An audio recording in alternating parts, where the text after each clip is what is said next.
Hello everyone, welcome back to Rolling Solo. My name is Adam Smith, and this is going to be the finale for Solomon Kane, Rattle of Bones from Mythic Games. If you've been following along and you're going to want to backtrack and watch all the videos prior to this one to understand how we got down to this final video, this is the finale for Rattle of Bones. I'll put a link to the whole series in the top right hand corner so you can make sure you check all those videos out before you watch this one, which obviously is going to be the tail end of this storybook. So without further ado, let's read a little bit about what Chapter 9a has for us in terms of a narrative. Solomon Kane fumbles desperately with flint and steel to relight the candle. In all consciousness, the Puritan cannot let the mad innkeeper die in such an unnatural and evil manner, no matter his crimes. Sparks are struck and the wick flares, throwing chaotic shadows around the ransacked room as the candle flickers frantically. Kane dashes forward to the secret room from whence the screams grow weaker.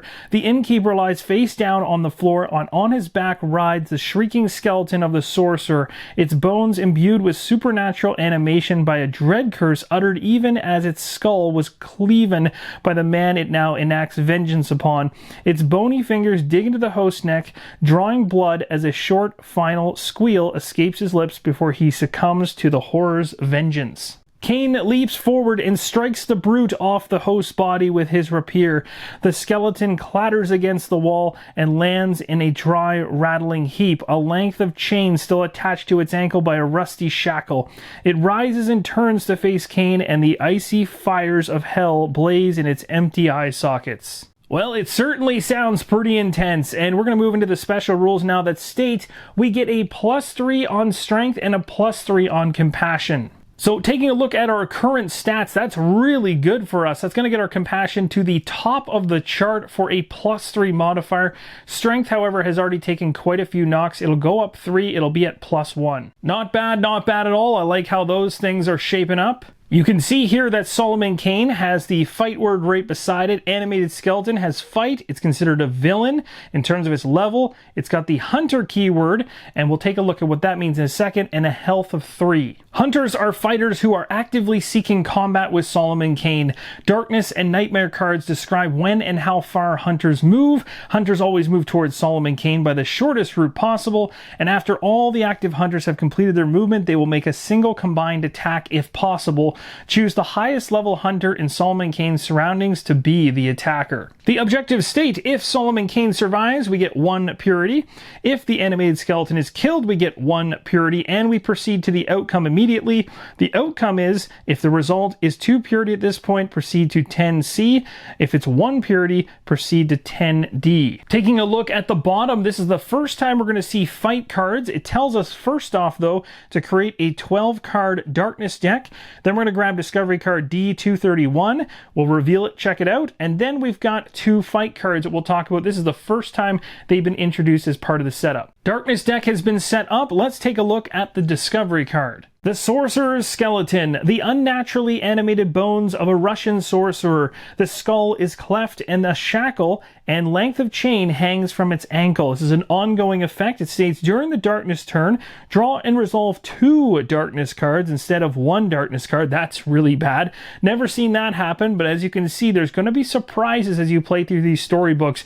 Don't expect these stories and scenes to follow the same flow that you saw during this video series. Things are going to be shaken up per storybook quite often. And then down below it says when the animated skeleton is defeated, we end the chapter. Next up, the game is telling us to find F14 and F15 for the fight cards. Now, seeing as this is the very first time you've ever seen fight cards, I'm going to tell you a little bit about them so you can understand what they're all about, but you'll obviously see them as we move through this scene. Fight cards are used to resolve fight tests, of course. They have essentially the same information as other tests. There's a lot more flavor text, though, and they often trigger multiple fight effects cards as you go through them. Fight cards are often double-sided. There's an A and a B side in most cases. So when they're revealed or they enter play, they always come in on their A side, as you can see for the 2 here that are called upon.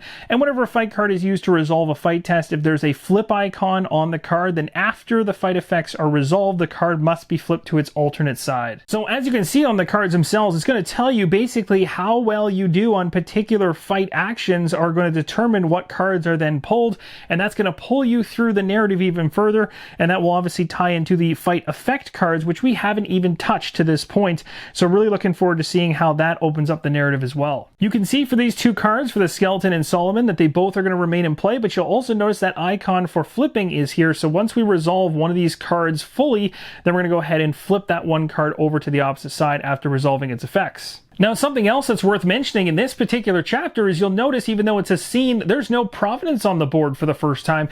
In every scene up to this point, Providence has always started. So we're going to actually have to spend some dice to get Providence into position in order to help us. So this is a perfect example of what I dealt with in part number 4 when I mentioned that you can have light on the sockets around Providence, but you don't get that extra 1 die unless Providence is actually inside the scene and Solomon Kane is inside the aura of Providence. That's the only time you get that benefit. So as of right now, I am just rolling 3 dice, and that's going to be tough because I need to use 3 dice just to get Providence on the board. So my first turn is essentially a wash. Let's go ahead and roll these dice and see what happens. Now, if I had to pull any more reserve dice in from prior chapters, it wouldn't have been a wash. There's ways around that, of course. So here's what I've got: 2 determination and a fear. Providence is way too powerful to not have in play, so I'm going to go ahead and use an action to bring Providence into play and help Solomon Kane out. Now, this is where things get really interesting because I want to put her in a position that's going to make the most sense. I also want to make sure that if shadows eventually interact with Providence, or if I choose them to interact based on their shortest path route, that I can make a shockwave happen that's going to affect the most shadows at once. We're currently just at a threshold limit of 2, so we'll only ever have 2 shadows so far, but we're super close to tipping up into the 3 category if things go sideways on us. We're also grabbing 2 darkness cards now every single time we go through a darkness turn because of this wonderful Sorcerer's Skeleton discovery card. That's going to make things even more nasty. Now, this is certainly a tough decision, but I chose to put Providence right here in the middle. And why did I do this? Because shortest path from this shadow to Solomon Kane could, well, actually it will for sure go this way, 1, 2, 3, whereas if I go the other way with the shadow, it would go 1, 2, 3, 4 and go through Providence's space. So it likely is going to go around.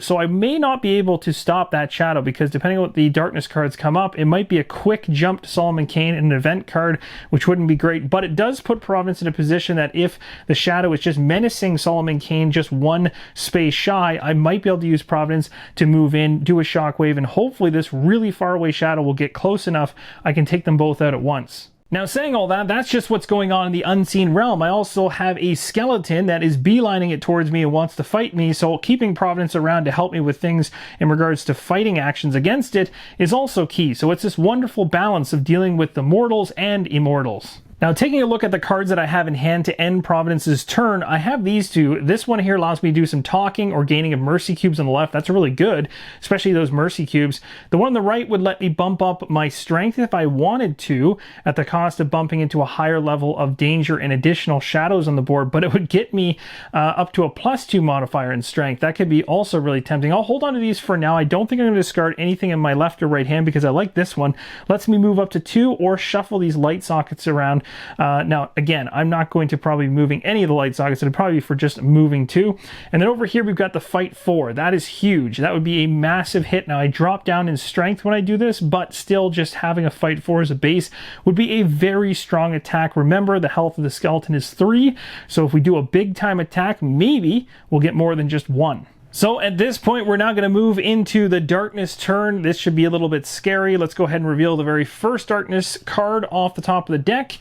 And we're going to skip past the story section, dive into the near and far. Now, it's fairly obvious that with Solomon Kane right now, the near section doesn't apply. Nothing's in Solomon Kane's surroundings. So going down to the far section, it says 1 sentry moves 2. We don't have any sentries. The northernmost scout goes. Nope, no scouts in place. We can skip past both of those in a row.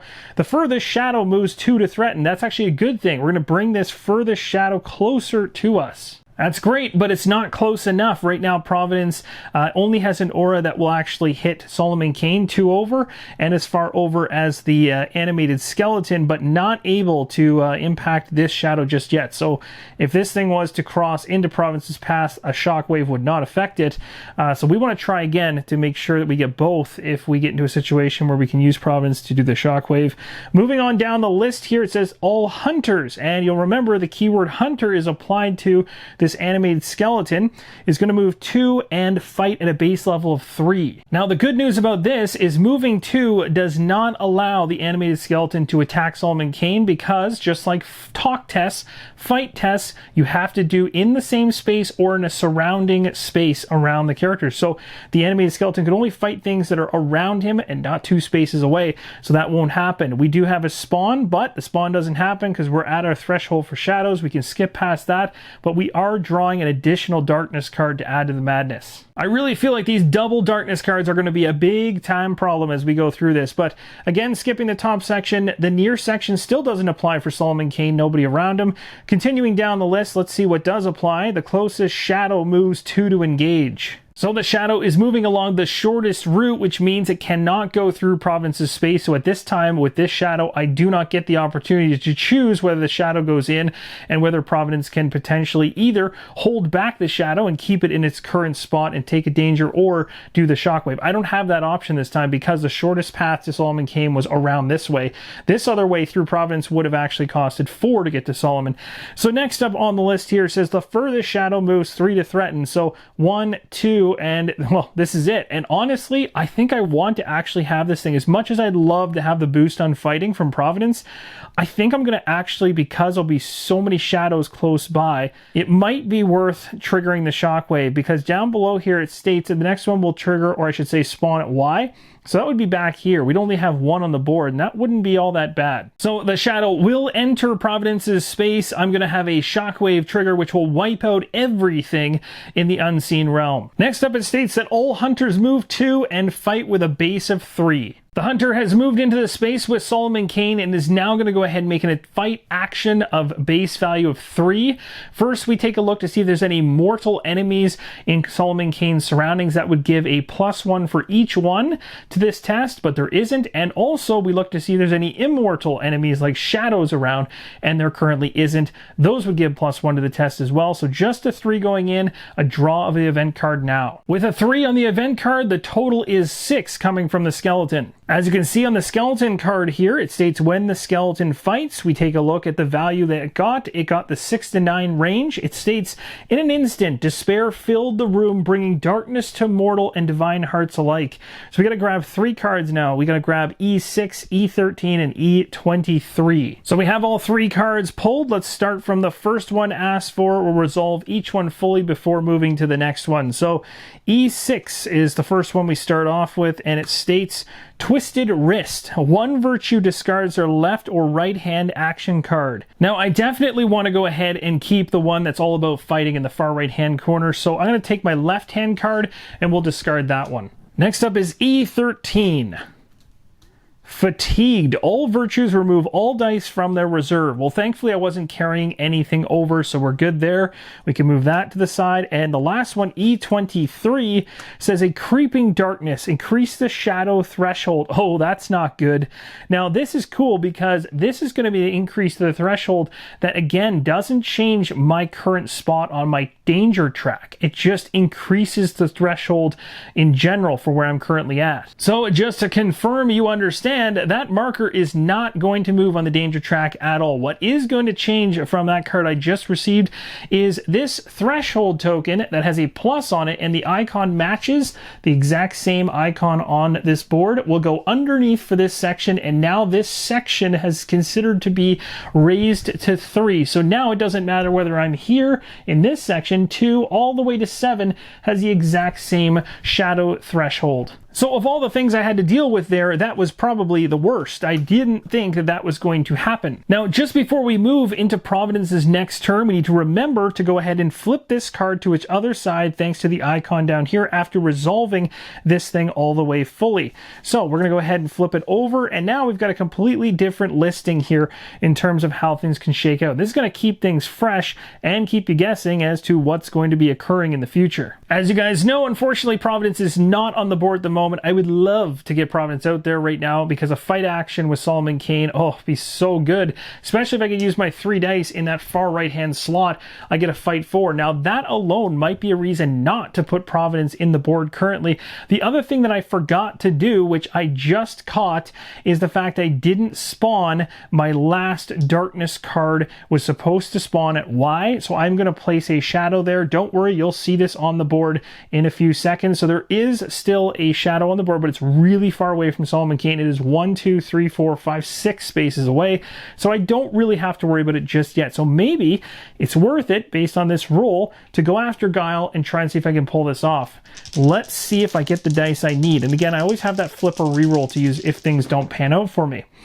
Oh my gosh, that was amazing. That's exactly what I needed. So I'll flip this over like this. No doubt in my mind now, we've got ourselves a fight 4. We're going to be doing that. I'm going to go ahead and knock my strength down by 1. And it's important to note you need to do this before you actually take advantage of the modifier that comes from where you're currently sitting on the strength track. So I lose 1, dropping me down to 7, but in terms of the modifier, it won't affect. I'll still get the +1. Now we're making an attack with Solomon Kane. We've got this over here. So it says up to a 5 is the first row, 6 to 7, next row, an 8+. Now we're probably on the path to the 8+ because we have a base value fight of 4 plus a modifier on the strength track of 1, so we're at 5 already. We would look for any shadows in Solomon Kane's surroundings similar to other tests, take 1 away for each one. There isn't any, so we're going in with a 5. We grab an event card, look at the far right hand number because Solomon Kane is a hero, and what do we get? A 5. That is a very strong number, although 7's the highest we can get, so it's a little bit above average, as 4 is the number for the average on that one. But still, that's a 10. That guarantees us the best possible result. So now we're going to be drawing E54 and E55. Here's hoping these things do some big time damage. That's what I'm hoping. So E54 states, place a wound on the target. That's awesome. Or place 2 wounds if a faith was used to activate this test. And it was. We needed a faith in order to do that fight 4, so we got 2 damage just from trusting our instincts. That's awesome.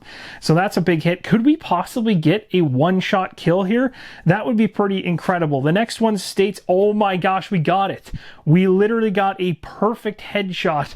So coup de grace, this is place 1 wound on the target or -1 strength, and just place 3 instead. That's crazy. So we've done it. That is going to place another wound. So we've got 2 from this card, 1 from this card. That is a total of 3. That skeleton stood absolutely no chance against Solomon Kane's bullet straight to the skull. As we know, the second that the animated skeleton is defeated, and I do get to finish off my turn first though, so in other words, I can put some cards into my left hand and right hand slot, which I will in a few seconds, it is going to end the chapter based on this icon right here because the animated skeleton has been defeated. I just went ahead and dropped the cards I had in hand into my left and right hand, respectively, and we're going to go ahead and drop 2 new cards. So I'll grab 2 cards here. This will get us ready for whatever's coming next. The 2 cards that I got was Elegance. That's an awesome one. Allows me to place 2 light. The other one is, allows me to place light and reduce my danger. These are great cards to have. And a friendly reminder about flipping the cards. Now, I ended the chapter here, and we still have to go ahead with that outcome, but I want to make mention that if I only had to put 1 or 2 damage on the skeleton, you never want to forget to flip that card over based on the icon. So Faithful Solomon would have turned into Opportunistic Solomon on the opposite side. As it mentions on the objectives, if Solomon Kane survives, we get 1 purity point. If the animated skeleton is killed, we get 1 purity point, and we move to the outcome. So with 2 points of purity, we are going to be proceeding to 10C. The Sorcerer Vanquished. Chapter 10C is a story, it states, with a final slash. Oh, look at that. It's actually Kane using his sword rather than his gun, as I had mentioned. Kane's blade passes true in level an inch above the skeleton's collarbone. With a hollow clatter, its cleft skull rolls back into the chamber whence it came, and the rest of the bones tumble around Kane's boots like a pile of macabre kindling. Kane checks on the landlord and finds him slumped against the wall of the secret room in a dark puddle of his own draining lifeblood, his face a terrible ashen blue. Great God, he mutters, as cold sweat forms on his body. It is beyond all reason, yet with mine own eyes I see it. It is just as Gaston the Butcher said, here lies a will that even from beyond the grave will rise up to wreak vengeance upon its murderer, or any who would rob it of that prize. Yet God's will is stronger still than the black sword sorcery that gave unholy life to yon fleshless monster.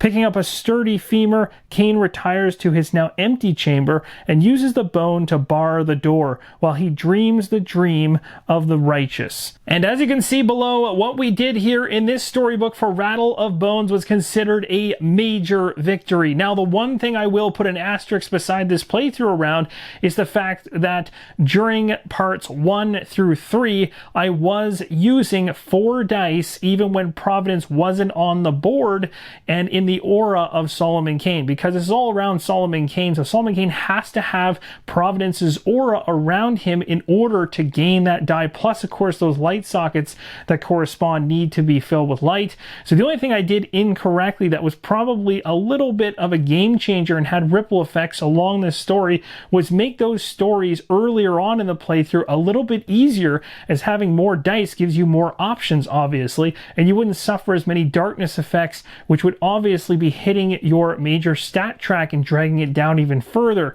So I may not have gotten a major victory off this. And the other thing to note, and this is something I want to talk about, is around darkness cards. If you play through the game with the correct way to play in terms of the amount of dice, as I've now corrected near the end of this playthrough, you might find it an average difficulty. And if you want a challenge even beyond that, don't forget about the nightmare cards that you can add in on a 1-for-1 basis to make this game even more aggressive. Now, this is spoiler territory, so if you want to avert your eyes, just focus right here on these down below, because that's all I really want to talk about, to show you how many different ways these particular storybooks can actually pan out.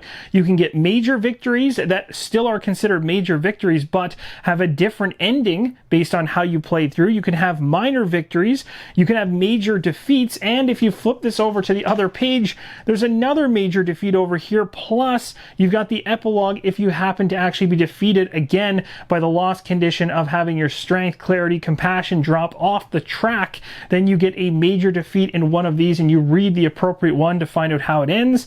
And danger, of course, once you get overwhelmed and it goes past 10, then you're in trouble and get a major defeat there. So there is many ways for these storybooks to resolve. And that, my friends, is going to wrap up this entire showcase for Solomon Kane, Rattle of Bones. I had an absolute blast playing through this game with you guys, and I don't know if you can tell, but this game really is unique. I really like that differentiating factor on the scenes when you have to deal with the mortals as well as the immortals, and looking at the other storybooks that are presented throughout the game, this is one of the smallest ones, and again, it's more of an entry-level walkthrough of how to deal with each and every test, so you get a great understanding.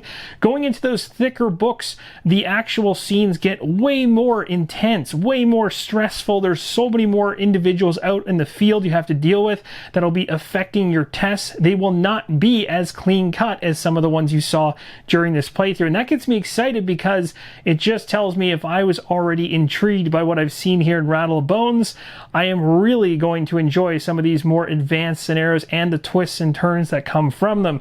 So without further ado, guys, that's pretty much all I'm going to say around Solomon Kane. I had a lot of fun. I really enjoyed reading all the comments as we went through, and thanks for everybody that provided feedback as we went along, because this really was the first playthrough to hit. There was a couple things that I had incorrections on, but I've made pinned comments across the entire playthrough to ensure by the time you're getting to this video, if you've watched every single one, you are able to hit the ground running without any issues. Thank you guys so much for watching, and as always, keep on rolling solo.